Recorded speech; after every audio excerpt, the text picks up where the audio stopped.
ಇತ್ತೀಚೆಗೆ right to recall ಅನ್ನೋ ಒಂದು ಬಿಲ್ ನ ಬಗ್ಗೆ ಸೋಷಿಯಲ್ ಮೀಡಿಯಾಗಳಲ್ಲಿ ಸುಮಾರಷ್ಟು ಪರವಿರೋಧದ ಚರ್ಚೆಗಳನ್ನೋದು ಆಗ್ತಾ ಇದೆ. ಏನಕ್ಕೆ ಇವಾಗ ಈ ಒಂದು ಟಾಪಿಕ್ ಅನ್ನೋದು ಟ್ರೆಂಡ್ ಆಗ್ತಾ ಇದೆ ಅಂತ ಹೇಳೋದಾದ್ರೆ, ರೀಸೆಂಟ್ ಆಗಿ ಪಾರ್ಲಿಮೆಂಟ್ ಅಲ್ಲಿ ಆಮ್ ಆದ್ಮಿ ಪಾರ್ಟಿಗೆ ಸಂಬಂಧಿಸಿದಂತಹ ಒಬ್ಬ MP ರಾಘವ್ ಚಡ್ಡಾ ಅನ್ನೋರು ಇದ್ರ ಬಗ್ಗೆ ಒಂದು ವಾಯ್ಸ್ ಅನ್ನ ರೈಸ್ ಮಾಡ್ತಾರೆ. ಈ ಒಂದು ಬಿಲ್ ಅನ್ನ ಜಾರಿಗೆ ತರಬೇಕು, ರೈಟ್ ಟು ರೀಕಾಲ್ ಅನ್ನೋದ್ರ ಬಗ್ಗೆ.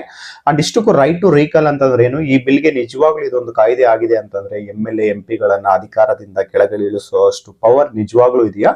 ಇಷ್ಟಕ್ಕೂ ಈ ರೈಟ್ ಟು ರೀಕಾಲ್ ಅನ್ನೋದು ಯಾವೆಲ್ಲ ದೇಶಗಳಲ್ಲಿ ಈಗಾಗಲೇ ಇಂಪ್ಲಿಮೆಂಟ್ ಆಗಿದೆ, ಇದನ್ನ ಉಪಯೋಗಿಸಿ ಕೆಲವು ಜನಪ್ರತಿನಿಧಿಗಳನ್ನ ಅಧಿಕಾರದಿಂದ ಕೆಳಗಿಳಿಸಿದ್ದಾರೆ ಅನ್ನೋದ್ರ ಅಂಡ್ ನಮ್ಮ ಭಾರತದಲ್ಲೂ ಕೆಲವೊಂದು ರಾಜ್ಯಗಳಲ್ಲಿ ಇದೆ ಈಗಾಗಲೇ ಜಾರಿಯಲ್ಲಿದೆ. ಅಂಡ್ ಯಾವ ತರ ಇದು ಪ್ರೋಸೆಸ್ ಇರುತ್ತೆ ಅಂಡ್ ಯಾವ ತರ ಏನು ಜನಪ್ರತಿನಿಧಿಗಳನ್ನ ಅಧಿಕಾರದಿಂದ ಕೆಳಗಡೆ ಇಳಿಸಬಹುದು ಅನ್ನೋದ್ರ ಬಗ್ಗೆ ಕಂಪ್ಲೀಟ್ ಆಗಿ ಈ ವಿಡಿಯೋದಲ್ಲಿ ತಿಳಿಸೋ ಪ್ರಯತ್ನವನ್ನ ಮಾಡ್ತೀನಿ. ಅಂಡ್ ಬಿಫೋರ್ 4 years ಬಿಫೋರ್ ನಾನು ರೈಟ್ ಟು ರೀಕಾಲ್ ಅಂದ್ರೆ ಏನು ಅನ್ನೋದ್ರ ಬಗ್ಗೆ ಒಂದು ಡೀಟೇಲ್ಡ್ ವಿಡಿಯೋ ವಿತ್ ಇತಿಹಾಸದೊಂದಿಗೆ ನಾನು ಮಾಡಿದ್ದೀನಿ.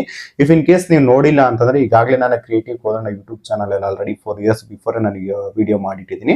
ನೀವು ಒಂದ್ಸಲ ಅದ್ ನೋಡಿದಿರ ಅಂದ್ರೆ ಕಂಪ್ಲೀಟ್ ಒಂದು ನಿಮ್ಗೆ ಅನಾಲಿಸಿಸ್ ಅಂಡ್ ಯಾರನ್ನ ಒಂದು ಅಧಿಕಾರವನ್ನ ಯೂಸ್ ಮಾಡ್ಕೊಂಡು ಕೆಳಗಿಳಿಸಿದ್ದಾರೆ, ಫಸ್ಟ್ ಯಾರೇ ಬಿಲ್ ಅನ್ನ ಇಂಟ್ರೊಡ್ಯೂಸ್ ಮಾಡಿದ್ರು ಇಂಡಿಯನ್ ಪಾರ್ಲಿಮೆಂಟ್ ಅಲ್ಲಿ ಅನ್ನೋದ್ರ ಬಗ್ಗೆ ಫುಲ್ ವಿಡಿಯೋದಲ್ಲೇ ಕವರ್ ಮಾಡಿದ್ದೀನಿ. ನೀವು ಒಂದ್ಸಲ ವಿಡಿಯೋನ ನೋಡಿ, ಅದಕ್ಕೊಂದು ಅಪ್ಗ್ರೇಡೆಡ್ ಆಗಿ ಈ ವಿಡಿಯೋ ಒಂದನ್ನ ಮಾಡ್ತಾ ಇರೋದು ನಾನು. ಇಷ್ಟಕ್ಕೂ ರೈಟ್ ಟು ರೀಕಾಲ್ ಅಂತಂದ್ರೆ ಏನು ಅಂತ ನಾವು ನೋಡೋದಾದ್ರೆ, ಪ್ರಜೆಗಳಿಂದ ಆಯ್ಕೆ ಆಗಿರ್ತಕ್ಕಂಥ ಜನಪ್ರತಿನಿಧಿಗಳು ಏನಿರ್ತಾರೆ, ಈಗ MLA ಆಗಿರ್ಬೋದು, MP ಆಗಿರ್ಬೋದು, ಅವರು ಜನರಿಂದ ಆಯ್ಕೆ ಆಗಿರ್ತಾರೆ. ಅವ್ರೇನಾದ್ರೂ ಕೆಲಸ ಮಾಡಿಲ್ಲ ಅಥವಾ ಅವ್ರು ಮಾಡ್ತಿರೋ ಅಭಿವೃದ್ಧಿ ನಮ್ಗೆ ತೃಪ್ತಿ ಇಲ್ಲ, ಅವ್ರು ಏನು ಕೊಟ್ಟಿರ್ತಕ್ಕಂಥ ಆಶ್ವಾಸನೆಗಳನ್ನ ಈಡೇರಿಸ್ತಾ ಇಲ್ಲ ಅಂತಂದ್ರೆ, ಏನು ಮಾಡಕ್ ಆಗದೆ ಇರತಕ್ಕಂಥ ಪರಿಸ್ಥಿತಿಯಲ್ಲಿ ಅವ್ರ ಟರ್ಮ್ ಆಗೋ ತನಕ ಅಂದ್ರೆ 5 ವರ್ಷ ಕಂಪ್ಲೀಟ್ ಆಗೋ ತನಕ ಸುಮ್ನೆ ಕೂತಿರ್ಬೇಕು ಅನ್ನೋದಲ್ಲದೆ, ಅಧಿಕಾರಕ್ಕೂ ಮುಗಿಯೋದಕ್ಕೂ ಮುಂಚೆನೆ ಅಂತಂದ್ರೆ ಅವರ ಅವಧಿ 5 ವರ್ಷ ಇದೆ ಅಂತಂದ್ರೆ 5 ವರ್ಷ ಮುಗಿಯೋದಕ್ಕೂ ಮುಂಚೆನೆ ಅವರನ್ನ ಅಧಿಕಾರದಿಂದ ಈ ರೈಟ್ ಟು ರೀಕಾಲ್ ಒಂದು ಕಾಯ್ದೆ ಏನಾದ್ರು ಜಾರಿಗೆ ಬಂದಿದೆ ಅಂತಂದ್ರೆ ಇದನ್ನ ಉಪಯೋಗಿಸಿಕೊಂಡು ಅವರ ಎಗೇನೆಸ್ಟ್ ಅಂದ್ರೆ ಅವರ ವಿರೋಧವಾಗಿ ಮತವನ್ನ ಚಲಾಯಿಸಿ ಅವರನ್ನ ಅಧಿಕಾರದಿಂದ ಕೆಳಗಡೆ ಇಳಿಸೋ ಒಂದು ಕಾಯ್ದೆನೇ ಇದು ರೈಟ್ ಟು ರೀಕಾಲ್ ಅಂತ. ಇನ್ನು ಡೀಟೇಲ್ ಆಗಿ ನಿಮ್ಗೆ ಎಕ್ಸ್ಪ್ಲೈನ್ ಮಾಡೋದಾದ್ರೆ, ಈ ರೈಟ್ ಟು ರೀಕಾಲ್ ಅನ್ನೋದು ಒಬ್ಬ ಜನಪ್ರತಿನಿಧಿಗೆ ಏನಿರ್ತಾನೆ ಅವರು ಜನರ ಕಂಟ್ರೋಲ್ ಅಲ್ಲಿ ಇರೋದಕ್ಕೋಸ್ಕರ ಈ ಒಂದು ಕಾಯ್ದೆಯನ್ನ ಜಾರಿಗೆ ತರತಕ್ಕಂಥದ್ದು.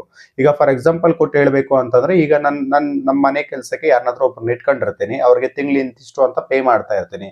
ಅವ್ರು ಮಾಡುವಂತ ಕೆಲಸ ನನಗೆ ಇಷ್ಟ ಆಗ್ತಾ ಇಲ್ಲ ಅಂತಂದ್ರೆ ನಾನು ಅವ್ರನ್ನ ತೆಗೆದು ಬಿಸಾಕ್ಬಿಡ್ತೀನಿ. ಅವ್ರು ಬೇಡ ನೀನು ಹೋಗಪ್ಪ ಮನೇಲಿ ಇದ್ಬಿಡು, ಇನ್ ಬರಕ್ ಹೋಗ್ಬೇಡ ಅಂತ. ಅದೇ ರೀತಿ ನಾವು ಮತ ಹಾಕಿ ಚುನಾಯಿಸಲ್ಪಟ್ಟಿರ್ತಕ್ಕಂಥ ಶಾಸಕರಾಗಿರ್ಬೋದು ಅಥವಾ ಸಂಸದರಾಗಿರ್ಬೋದು, ಅವರ ಕಾರ್ಯವೈಖರಿ ಆಗಿರ್ಬೋದು, ಅವರ ಅಭಿವೃದ್ಧಿ ಕೆಲಸಗಳಾಗಿರ್ಬೋದು, ಇಫ್ ಇನ್ ಕೇಸ್ ಅವ್ರು ಭ್ರಷ್ಟಾಚಾರದಲ್ಲಿ ತೊಡಗಿದ್ದಾರೆ ಅಂತಂದ್ರೆ, ಅವರ ಕೆಲಸ ಜನರಿಗೆ ಇಷ್ಟ ಆಗ್ತಾ ಇಲ್ಲ ಅಂತಂದ್ರೆ 5 ವರ್ಷ ತನಕ ವೆಯ್ಟ್ ಮಾಡೋ ಅವಶ್ಯಕತೆ ಇಲ್ಲ. ಅವರ ಅವಧಿ ಮುಗಿಯೋ ತನಕ ಅದಕ್ಕೂ ಬಿಫೋರೇ ಒಂದು ರೈಟ್ ಟು ರೀಕಾಲ್ ಅಂತ ಅವರ ವಿರುದ್ಧ ಒಂದು ಮತವನ್ನ ಚಲಾಯಿಸಿ ಅವರನ್ನ ಅಧಿಕಾರದಿಂದ ಕೆಳಗಿಳಿಸುವಂತಹ ಒಂದು ಜನರಿಗಿರ್ತಕ್ಕಂಥ ಅಧಿಕಾರಕ್ಕೆ ರೈಟ್ ಟು ರೀಕಾಲ್ ಅಂತ ಕರೀತಾರೆ ಸಿಂಪಲ್ ಆಗಿ. ಇನ್ನು ಯಾವ ಯಾವ ದೇಶಗಳಲ್ಲಿ ಈ ಒಂದು ರೈಟ್ ಟು ರೀಕಾಲ್ ಅನ್ನೋದನ್ನ ಇಂಪ್ಲಿಮೆಂಟ್ ಮಾಡಿದ್ದಾರೆ ಆಲ್ರೆಡಿ ಅಂತ ನಾವು ನೋಡೋದಾದ್ರೆ, ಅಮೆರಿಕದಲ್ಲಿ ನಮ್ಮ ಪ್ರಜಾಪ್ರಭುತ್ವ ರಾಷ್ಟ್ರ ಏನ್ ಭಾರತ ಇದೆ, ಅದೇ ರೀತಿ ಪ್ರಜಾಪ್ರಭುತ್ವ ರಾಷ್ಟ್ರ ಆಗಿರ್ತಕ್ಕಂಥ ಅಮೆರಿಕ ಏನಿದೆ, ಅಮೆರಿಕದಲ್ಲೂ ಕೂಡ ಈ ಒಂದು ರೈಟ್ ಟು ರೀಕಾಲ್ ಅನ್ನೋ ಸಿಸ್ಟಮ್ ಅದು ಆಲ್ರೆಡಿ ಅಲ್ಲಿ ಜಾರಿಯಲ್ಲಿದೆ. ಬಟ್ ಏನಪ್ಪಾ ಅಂತಂದ್ರೆ ಅದು ರಾಷ್ಟ್ರಪತಿ ಮಟ್ಟದಲ್ಲಿದೆ. ಅಂದ್ರೆ ಈಗ ಏನು ಅಮೆರಿಕನ್ ಪ್ರೆಸಿಡೆಂಟ್ ಏನಿರ್ತಾರೆ, ಈಗ ಟ್ರಂಪ್ ಏನಿದ್ದಾರೆ, ಆ ಮಟ್ಟದಲ್ಲಿ ಆ ರೈಟ್ ಟು ರೀಕಾಲ್ ಅನ್ನೋದು ಇಂಪ್ಲಿಮೆಂಟ್ ಆಗಿಲ್ಲ. ಬಟ್ ಕೆಳ ಹಂತಕ್ಕೆ ಅಂತಂದ್ರೆ ಫಾರ್ ಎಕ್ಸಾಂಪಲ್ ಹೇಳ್ಬೇಕು ಅಂದ್ರೆ ರಾಜ್ಯ ಮಟ್ಟದಲ್ಲಿ ಇದನ್ನ ಇಂಪ್ಲಿಮೆಂಟ್ ಮಾಡಿದ್ದಾರೆ. ಈಗ ನಮ್ಮ ಇಂಡಿಯಾ ಕಂಪೇರ್ ಮಾಡಿ ಹೇಳ್ಬೇಕು ಅಂತಂದ್ರೆ, ಈಗ ಪ್ರಧಾನಿ ಅಥವಾ ಏನು ರಾಷ್ಟ್ರಪತಿ ಇರ್ತಾರೆ ಆ ಲೆವೆಲ್ ಅಲ್ಲಿ ಅಲ್ಲಿಲ್ಲ. ಬಟ್ ರಾಜ್ಯ ಮಟ್ಟದಲ್ಲಿ, ಈಗೇನು ರಾಜ್ಯ ಮಟ್ಟ ಅಂದ್ರೆ ನಮ್ಮ ಕರ್ನಾಟಕ, ಆಂಧ್ರ, ತಮಿಳುನಾಡು ಏನಿದೆ ಆ ಲೆವೆಲ್ ಅಲ್ಲಿ ಈ ರೈಟ್ ಟು ರೀಕಾಲ್ ಅನ್ನೋದು ಒಂದು ಇಂಪ್ಲಿಮೆಂಟ್ ಆಗಿದೆ. ಅಂಡ್ ಇದನ್ನ ಯಾವಾಗಾದ್ರೂ ಅವ್ರು ಉಪಯೋಗಿಸಿದಾರ ಅಂತ ನಾವು ನೋಡೋದಾದ್ರೆ 2021ರಲ್ಲಿ ಒಂದು ಗ್ಯಾವಿನ್ ನ್ಯೂಸಮ್ ವಿರುದ್ಧ ಈ ರೀಕಾಲ್ ಎಲೆಕ್ಷನ್ ಅನ್ನೋದು ನಡೆದಿತ್ತು. ಆದ್ರೆ ಏನಾಗಿತ್ತು ಅಂದ್ರೆ ಅದರ ರಿಸಲ್ಟ್ ಜನರು ಮತ್ತೆ ಅವರನ್ನೇ ಅವರ ಪರವಾಗಿ ವೋಟ್ ಮಾಡಿ ಆಯ್ಕೆ ಕೂಡ ಮಾಡ್ಕೊಂಡಿರ್ತಾರೆ. ಅಂಡ್ ನೆಕ್ಸ್ಟ್ ಒಂದು ದೇಶ ಯಾವ್ದನ್ನ ಇಂಪ್ಲಿಮೆಂಟ್ ಮಾಡ್ಕೊಂಡಿದೆ ಅಂತಂದ್ರೆ, ಏನು ವೆನಿಜುವಲಾ ದೇಶ ಏನಿದೆ, ರೀಸೆಂಟ್ ಆಗಿ ಅಧ್ಯಕ್ಷರನ್ನ ಕಿಡ್ನಾಪ್ ಮಾಡ್ಕೊ ಬಂದ್ರಲ್ಲ, ವೆನಿಜುವಲಾದಲ್ಲಿ ಸಂವಿಧಾನದಲ್ಲಿ ರಾಷ್ಟ್ರಪತಿಗೂ ರೀಕಾಲ್ ಅನ್ನೋದು ಅವಕಾಶ ಇದೆ. ಬಟ್ 2004ರಲ್ಲಿ ಹ್ಯೂಗೋ ಚಾವೇಸ್ ವಿರುದ್ಧ ಈ ರೈಟ್ ಟು ರೀಕಾಲ್ ರೆಫರೆಂಡಮ್ ಕೂಡ ಈ ವೆನೆಜುವೆಲಾ ದೇಶದಲ್ಲಿ ನಡೆದಿತ್ತು. ಮತ್ತೊಂದು ದೇಶ ಸ್ವಿಟ್ಜರ್ಲ್ಯಾಂಡ್ ಅಲ್ಲೂ ಕೂಡ ಈ ರೈಟ್ ಟು ರೀಕಾಲ್ ಸಿಸ್ಟಮ್ ಅನ್ನೋದು ಆಕ್ಟಿವ್ ಅಲ್ಲಿ ಇದೆ. ಅಂಡ್ ತೈವಾನ್ ಏನು ಚೈನಾ ಪಕ್ಕದಲ್ಲಿ ಏನಿದೆ ತೈವಾನ್, ಅಲ್ಲಿ ಕೂಡ ಇದೆ. ಅಲ್ಲಿ MP ಮತ್ತೆ ಮೇಯರ್ಸ್ ವಿರುದ್ಧ ರೀಕಾಲ್ಸ್ ಅನ್ನೋದು ಇತ್ತೀಚೆಗೆ ರೀಸೆಂಟ್ ಆಗಿ ನಡೆದಿದೆ. ಹಲವು ಬಾರಿ ರೀಕಾಲ್ ಚುನಾವಣೆಗಳು ಕೂಡ ನಡೆದಿದ್ದಾವೆ ಅಂತಾನೆ ಹೇಳ್ಬೋದು. ಇನ್ನು ಭಾರತದ ವಿಚಾರಕ್ಕೆ ಬರೋದಾದ್ರೆ, ಇದುವರೆಗೆ ಯಾವುದೇ ರೀತಿಯ MP ಅಥವಾ MLA ಲೆವೆಲ್ಗೆ ಈ ರೀಕಾಲ್ ಸಿಸ್ಟಮ್ ಅನ್ನೋದು ಇನ್ನು ಕಾಯ್ದೆ ರೂಪದಲ್ಲಿ ಯಾವುದು ಅಳವಡಿಕೆ ಅನ್ನೋದು ಆಗಿಲ್ಲ, ಜಾರಿಯಲ್ಲಿ ಕೂಡ ಇಲ್ಲ. ಬಟ್ ಇನ್ನೊಂದೇನಪ್ಪಾ ಅಂತಂದ್ರೆ, ಈ ಒಂದು ಸ್ಥಳೀಯ ಸಂಸ್ಥೆಗಳಿಗೆ ಕೆಲವೊಂದು ರಾಜ್ಯಗಳಲ್ಲಿ ಈಗಾಗಲೇ ಇದು ರೈಟ್ ಟು ರೀಕಾಲ್ ಸಿಸ್ಟಮ್ ಅನ್ನೋದು ಜಾರಿಯಲ್ಲಿದೆ ಅಂತಾನೆ ಹೇಳ್ಬೋದು. ಅಂತಂದ್ರೆ ಈ ಪಂಚಾಯಿತಿಗಳನ್ನ ಏನ್ ನಾವು ಕರಿತೀವಲ್ಲ, ಪಂಚಾಯಿತಿ ಲೆವೆಲ್ ಅಲ್ಲಿ ಇದೆ. ಬಟ್ MLA MP ಲೆವೆಲ್ ಅಲ್ಲಿ ಇನ್ನೂ ಆಕ್ಟಿವ್ ಆಗಿಲ್ಲ ನಮ್ಮ ಇಂಡಿಯಾದಲ್ಲಿ. ಅಂಡ್ ಈ MLA MP ಬಿಟ್ಟು ಈ ಪಂಚಾಯಿತಿ ಲೆವೆಲ್ ಅಲ್ಲಿ ಯಾವ ರಾಜ್ಯದಲ್ಲಿ ಈಗಾಗಲೇ ಇದು ಒಂದು ಆಕ್ಟಿವ್ ಆಗಿದೆ ಅಂತ ನಾವು ನೋಡೋದಾದ್ರೆ ಸೊ ಮಧ್ಯಪ್ರದೇಶ ಆಗಿರ್ಬೋದು ಮತ್ತೆ ಛತ್ತೀಸ್ಗಢ ಆಗಿರ್ಬೋದು ಬಿಹಾರ ಈ ತರ ಸುಮಾರಷ್ಟು ರಾಜ್ಯಗಳಲ್ಲಿ ಒಂದು ಪಂಚಾಯತಿ ಲೆವೆಲ್ ಅಲ್ಲಿ ಕೂಡ ಇದೆ. ಅಂದ್ ಕೆಲವೊಂದು ಪಂಚಾಯತಿಗಳಲ್ಲಿ ಈ ಒಂದು ರೈಟ್ ಟು ರಿಕಾಲ್ ಅನ್ನು ಯೂಸ್ ಮಾಡಿ ಕೆಳಗಿಳಿಸಿರೋದು ಉದಾಹರಣೆಗಳುಂಟು. ನಾನು ಪ್ರೀವಿಯಸ್ ವಿಡಿಯೋ ಏನು 4 ವರ್ಷದಿಂದ ಮಾಡಿದ್ದೀನಿ ಅದರಲ್ಲಿ ವಿತ್ ಎಕ್ಸಾಂಪಲ್ ಸಮೇತ ಹೇಳಿದ್ದೀನಿ. ಆ ವಿಡಿಯೋ ನೋಡಿ ನಿಮ್ಗೆ ಐಡಿಯಾ ಬರುತ್ತೆ. ರೈಟ್ ಟು ರೀಕಾಲ್ ಅನ್ನೋ ಸಿಸ್ಟಮ್ ಏನಾದರೂ ಜಾರಿಗೆ ಬಂದಿದೆ ಅಂತಂದ್ರೆ ಇದರಿಂದ ಸುಮಾರಷ್ಟು ಉಪಯೋಗಗಳಿದಾವೆ ಅಂತಾನೆ ಹೇಳ್ಬೋದು. ಒಂದು ರೈಟ್ ಟು ರೀಕಾಲ್ ಅನ್ನೋದು ಸಿಸ್ಟಮ್ ಜಾರಿಯಲ್ಲಿದೆ ಅಂತಂದ್ರೆ ಜನಪ್ರತಿನಿಧಿಗಳೇನು MLA ಆಗಿರ್ಬೋದು MP ಆಗಿರ್ಬೋದು ಅವ್ರು ಏನಿರ್ತಾರೆ ಅವರು ಕಾರ್ಯವೈಖರಿ ಅಥವಾ ಅಭಿವೃದ್ಧಿ ಕೆಲಸಗಳ ಕಡೆ ಹೆಚ್ಚು ಫೋಕಸ್ ಮಾಡ್ತಾರೆ. ಏನಕ್ಕಂತಂದ್ರೆ ಇನ್ ಕೇಸ್ ನಾವು ಕೆಲಸ ಮಾಡಿಲ್ಲ ಕೊಟ್ಟಿರೋ ಆಶ್ವಾಸನೆಗಳೇನೇನಾದ್ರೂ ನಡ್ಕೊಂಡಿಲ್ಲ ಅಂತಂದ್ರೆ ಜನ ನಮ್ಮ ವಿರುದ್ಧ ತಿರುಗಿ ಬಿದ್ದು ನಮ್ಮನ್ನ ಅಧಿಕಾರದಿಂದ ಕೆಳಗಿಳಿಸುವ ಸಾಧ್ಯತೆಗಳಿದೆ ಅಂತ ಇರ್ತದೆ.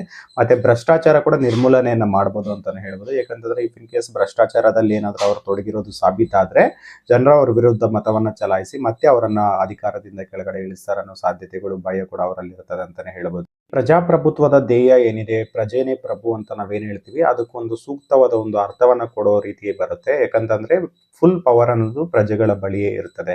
ಇವಾಗ ಆ ರೀತಿ ಇಲ್ಲ. ಇನ್ನು ಅವರು ಒಂದ್ಸಲ ಆಯ್ಕೆ ಮಾಡಿಬಿಟ್ಟಿದೀವಿ ಅಂತಂದ್ರೆ 5 ವರ್ಷ ತನಕ ಅವ್ರು ಏನೇ ಮಾಡ್ಲಿ ಸಹಿಸ್ಕೊಂಡು ಸುಮ್ಮನೆ ಇರಬೇಕು. ಬಟ್ ಇದೊಂದು ಜಾರಿಗೆ ಬಂದಿದೆ ಅಂತಂದ್ರೆ ಸೊ ಪ್ರಜಾಪ್ರಭುತ್ವದಲ್ಲಿ ಪ್ರಜೆಗಳೇ ಪ್ರಭುಗಳಾಗಿರೋ ಸಾಧ್ಯತೆಗಳು ಇದೆ. ಇದರಿಂದ ಕೆಲವೊಂದು ಡಿಸ್ಅಡ್ವಾಂಟೇಜಸ್ ಕೂಡ ಇದಾವೆ ಅಂತಾನೆ ಹೇಳ್ಬೋದು.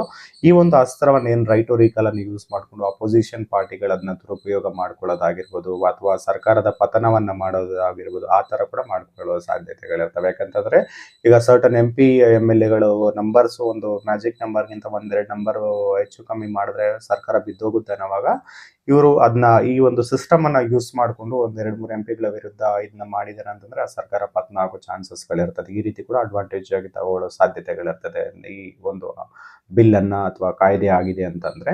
ಅಂಡ್ ಮತ್ತೊಂದೇನಪ್ಪಾ ಅಂತಂದ್ರೆ ಸರ್ಕಾರಗಳಲ್ಲಿ ಒಂದು ಅಸ್ಥಿರತೆ ಅನ್ನೋದು ಉಂಟಾಗುತ್ತೆ ಅಂತಾನೆ ಹೇಳ್ಬೋದು. ಯಾಕಂತಂದ್ರೆ ಒಂದು ಸ್ಟೇಬಲ್ ಗೌರ್ಮೆಂಟ್ ಇದ್ರೆ ಒಂದು ಫೋಕಸ್ಡ್ ಒಂದು ಡೆವಲಪ್ಮೆಂಟ್ ಅನ್ನೋದು ಮಾಡ್ಬೋದು. ಈ ತರ ಏನಾದ್ರು ಇದನ್ನ ಮಿಸ್ಲೀಡ್ ಮಾಡ್ಕೊಂಡು ಈ ಸಿಸ್ಟಮ್ ಅನ್ನ ಇವ್ರು ಈ ತರ ತಗೊಂಡಿದ್ದಾರೆ ಅಂತಂದ್ರೆ ಅವಾಗ ಒಂದು ಸರ್ಕಾರ ಸ್ಥಿರತೆಯನ್ನ ಕಳೆದುಕೊಳ್ಳುತ್ತೆ ಅಂತಾನೆ ಹೇಳ್ಬೋದು. ಅವ್ರು ಏನ್ ಅನ್ಕೊಂಡಿರ್ತಾರೆ ಅದನ್ನ ಮಾಡೋಕ್ ಆಗೋದು ಇಲ್ಲ ಅಂತಾನೆ ಹೇಳ್ಬೋದು.